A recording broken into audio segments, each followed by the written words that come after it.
Swayam Prabha. Digital India. Educated India.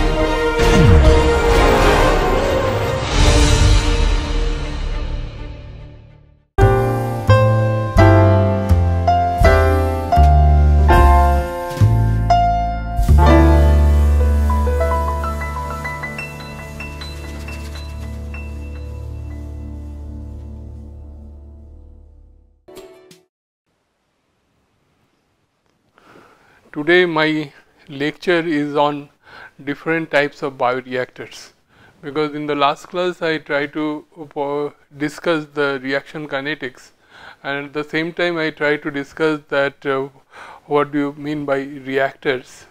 And again I want to repeat it, reactor means the vessels in which the reaction takes place. Now here if you see that in chemical reactor is a vessel in a chemical process or plant where the chemical transformation takes place to generate the desired product. Now bioreactors deals with the organism or biochemically active substance derived from other organisms. So so we can find some kind of resemblance between the reactors and the bioreactors. Bioreactors, it is purely chemical reaction, and reactor is purely chemical reaction, and bioreactors usually reaction carried out with the help of either microorganisms or the biochemically active substances that comes from the different biological sources. Now these bioreactors and unit processes that are very that can be differences like this. This is the hardcore bioreactor that we have.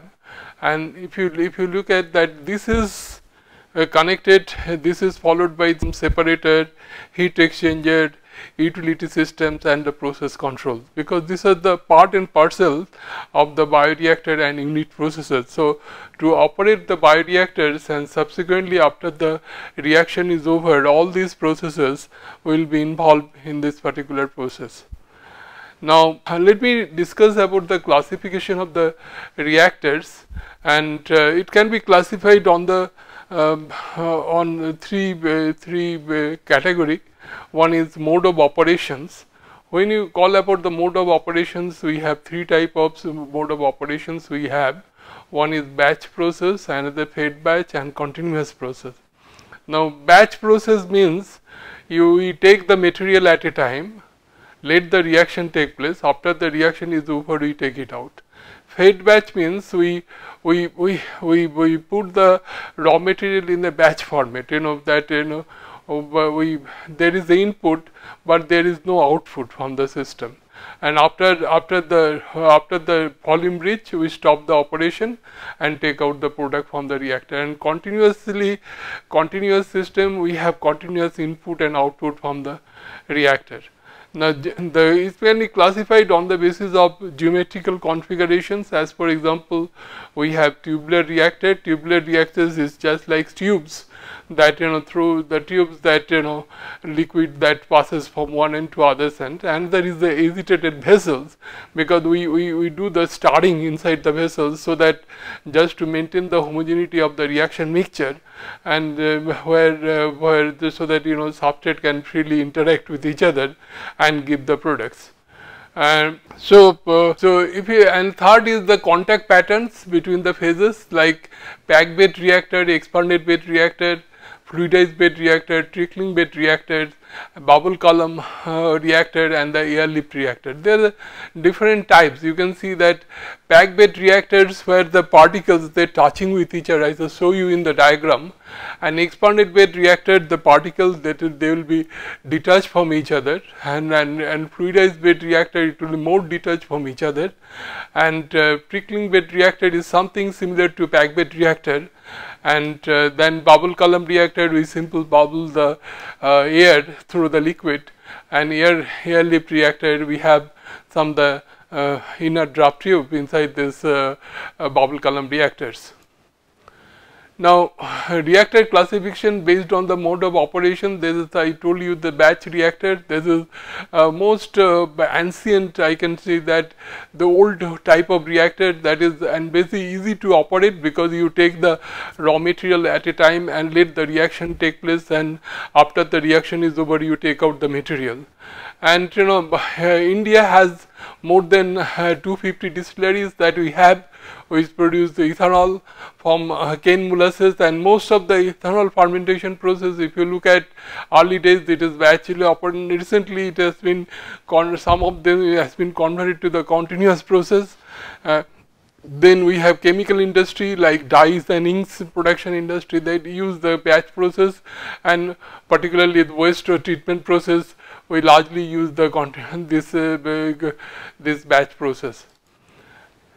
Now, in the fed batch reactor is mostly used where the substrate acts as the inhibition, because inhibition is a common phenomena, particularly in the biological process, because if you use more substrate in the then you know it gives the inhibition to the reactors, and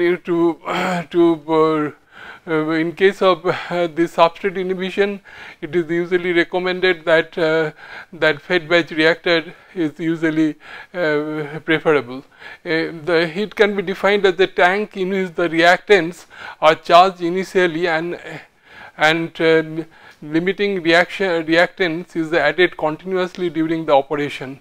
No product is removable during the process. This is the main important, and the examples where it can be applied is the Baker's fermentation process, where the sugar can be converted into yeast cells, that we can increase the yeast cell production by using more substrate, because usually 1 gram of sugar can approximately produce 0.5 gram of yeast cells. So more substrate is utilized in the system, we can get more the yeast cells.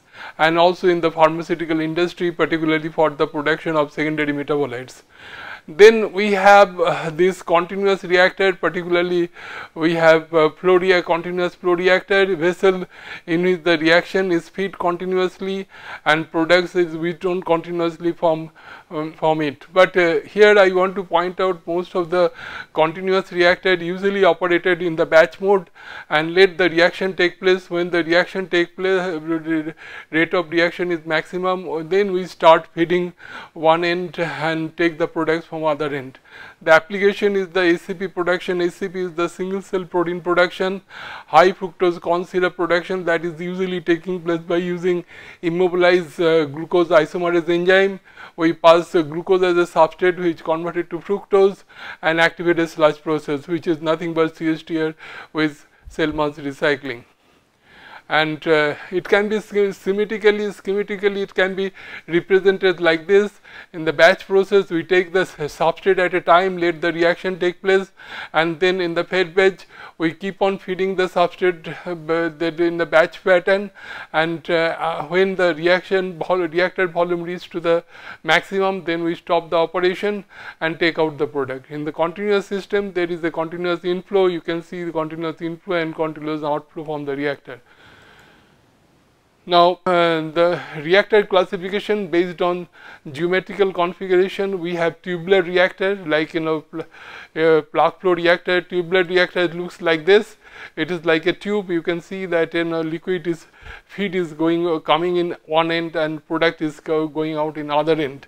Now, if you look at this reactor consists of a hollow pipe or tube through which the reactant flows, and where the reactant moves as a plug along the pipe. Now, plug flow, basically in the chemical engineering language we call it piston flow. Piston flow means when liquid flows through the pipeline, there should be some kind of velocity gradient due to the friction, wall friction effect, between the fluid and the wall. So, in the ideal flow, particularly piston flow is considered as the ideal flow where there is no friction, because that is not actually possible, but normal case we have the friction. That is why we have in the cross section we have the different velocity of the liquid. Now in case of plug flow reactor, there is no axial mixing that take place across the reactor, but there might be the radial mixing. Now this is applied for homogeneous and heterogeneous reactor and product inhibition process. That this is very important, and most of the biological process we know as the product formation take place, particularly in case of acid production process. I work with citric acid fermentation process. We find that high substances, the acid concentration has some inhibitory effect on the organism. We can give the example of acetic acid fermentation process, lactic acid fermentation process.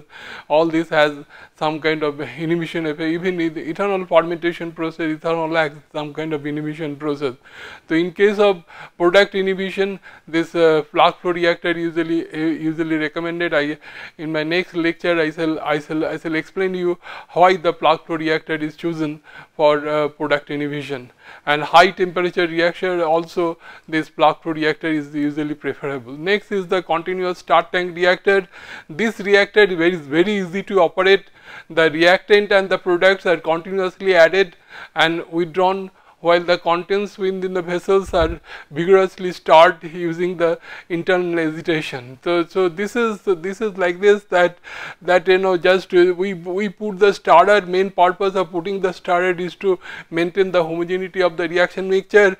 We pass the substrate one end and take the product in the other, and this is very easy to operate. So schematically this is represented like this. This is the vessel, this is the starter, and we put the feed one end and we take out the product in other end. So then we have the packed bed reactor. This is reactor configuration based on contacting pattern between the phases. I told you that phases means we have maybe presence of two phases, solid and liquid. So here in the packed bed reactor, usually it looks like this, that your particles that packed in the reactor, they touch each other due to gravitational force of attraction. The major problem of this process is that when you pass your liquid, the liquid cannot travel in between the particles, because here the one particle is touching with the other particle.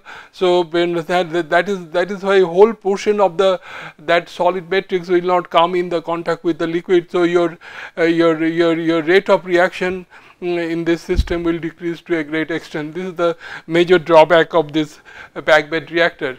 Now it defines a vessel filled with the catalytic pellets. We can pack with the immobilized enzyme, immobilized microbial cell, and then reacting fluid passing through the void space between them, because this is and pumps can be used to make the fluid move through the packed bed. Application, it has the wastewater treatment process, particularly by using immobilized cells. Immobilized cell system that is used for the production of different products. Particularly we can use high fructose corn syrup by using immobilized enzyme, multiphase reaction, and pharmaceutical industries. Now then we have the trickling filter, which is largely used in the wastewater treatment process. Now major problem with this process, since the particles they resize with each other, as the time increases, the microorganisms that grow on the surface of the solid matrix, and the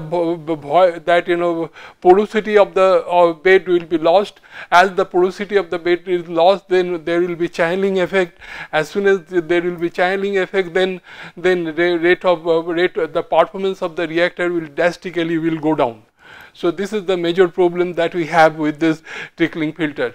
So this looks like this. You can see that here your bed, here the solid particles here where the cells are immobilized, and you pass the liquid here is sprinkling. You spread the liquid from the top and take out the liquid from the, when it travels like this, it comes in contact with the organisms, and organisms that utilize the organic matter and convert it into maybe carbon dioxide and cell mass, that and it goes out out like this. So your BOD COD value, that whatever contaminants is, that reduced to a great extent. This is largely used in the wastewater treatment processes by different industries and different municipalities.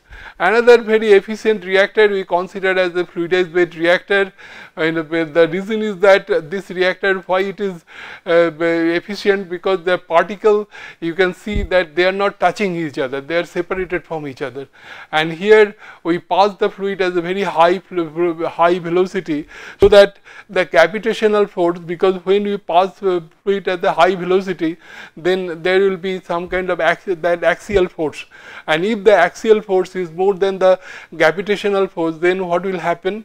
Then particle will detach from each other, and this is possible when we pass the fluid at the very high velocity.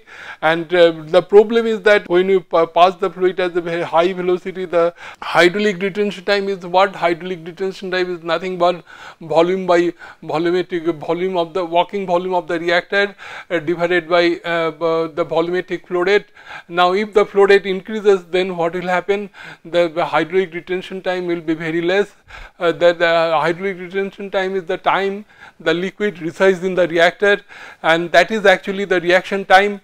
And since it is the hydraulic detention time decreases, then what will happen? The reaction time also decreases. You will get very less amount of product formation. So what you have to do? You have to recycle the liquid again and again to get the desired amount of product, because you have to give the sufficient reaction time to get the desired amount of product formation. So if you look at the application of this, that here I want to point out that the typical velocity that we use, that axial velocity of the fluid varies from 6 to 20 meter per hour, and recycle ratio is very high, 5 to 500. And bed expansion is taking place is 30 to 100%. The expansion of the bed, because you will find easily that how the expansion of the bed take place. Then it is used the multi-phase system with biocatalysts, food processing industries like peas, shrimp, and sliced vegetables, etc. is largely used. Then other reactors also we use in the biochemical industries, and what is called bubble column reactor. Particularly if you look at this algal fermentation process, we pass this is the media where the algae grow, and we pass the air, and air gives the carbon dioxide, dissolved carbon dioxide here. This carbon dioxide utilized by the algal cell and fixed in the form of cell mass, and here the gas will go out. Mostly it contains oxygen and unconverted carbon dioxide and nitrogen that present in the air, and this is the air. This is how nitrogen, the liquid is coming in, and is going out like this, and like this algal cell mass production take place. It is largely used for the single cell protein production, and from cheese whey, and also algal cultivation process largely used. Next is the airlift reactor that is used. It is something similar to bubble column reactor, only the different is that there will be inner drop tube, and if you look at the drop tube might be like this, different types. This is the inner drop tube, and here when you sparge air, the air will go out like this and go out like this, but there will be some kind of dragging force here. With the dragging force, some of the air bubble will recycle back to the system this way and this way. This is the two pattern we have. You can have the aeration pattern might be of different type. This is the different internal modes that we have.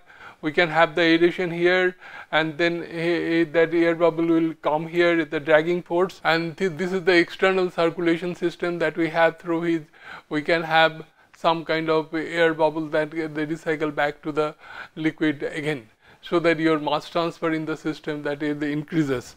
Now if you look at this, is used where the shear stress in the because you know when we work with kind of living cells, shear force that plays very important role, because if the shear force is very high, that will hinder the growth of the organism. So, if the shear force is less, then it will be good for some of the organism to grow, particularly plant cell, and I can give the example of the animal cell. The plant cell, mostly this is recommended that we should grow in the air-lift fermenter. We cannot use in the CSTR, where we have the mechanical starter, and when you use the mechanical starter, there will be some kind of shearing effect, and with the shearing effect the organisms will not grow properly. So, it has different applications in the I told you in the photobiological process is largely used. Also, it is used in the plant cell growth in the for the scaling up of the plant cell growth is largely used. And next that I want to talk about the different type of miscellaneous reactors, like we have this membrane reactor.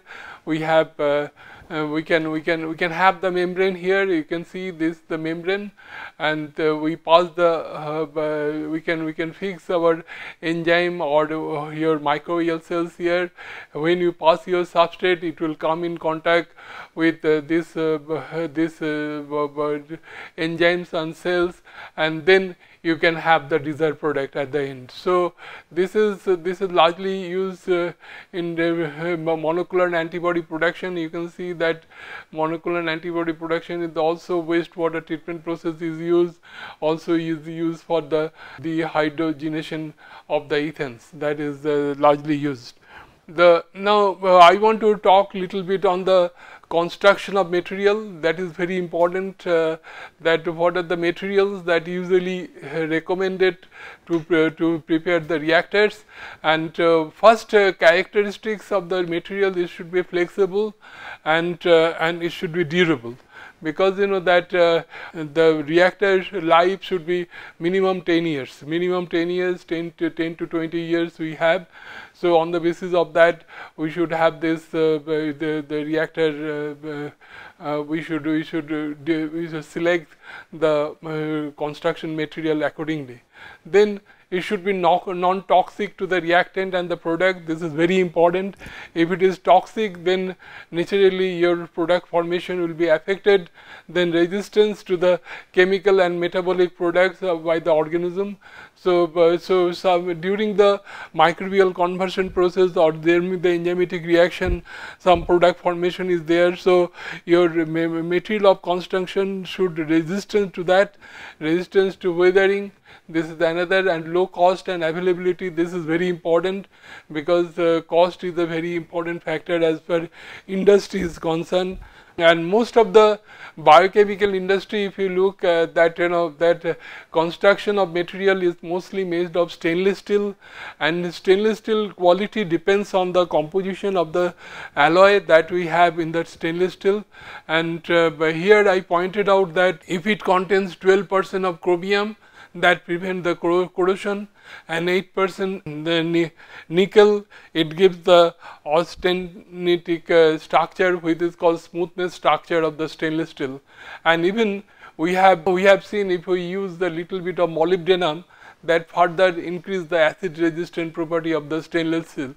So, different type of stainless steel that has been used as a material of construction in the industry, in the chemical industry, biochemical industry, different type of stainless. In the home also we use the stainless steel. So, different type of stainless steel we use. The high transparency, particularly photobioreactors, this is required. Polycarbonate, I can give the example. This is the transparency is 100%, and we find that light can penetrate very easily, which is very much required for the growth of the algal cell. Now, if you look at this construction of the different the material differ from small scale, pilot scale, and the large scale operation. Because if you look at the small scale, usually we prescribe transparent, so that you can see from outside what is going on inside. In the pilot scale and large scale, not necessarily it can be transparent. It can have, because usually I showed you that this is usually made of stainless steel.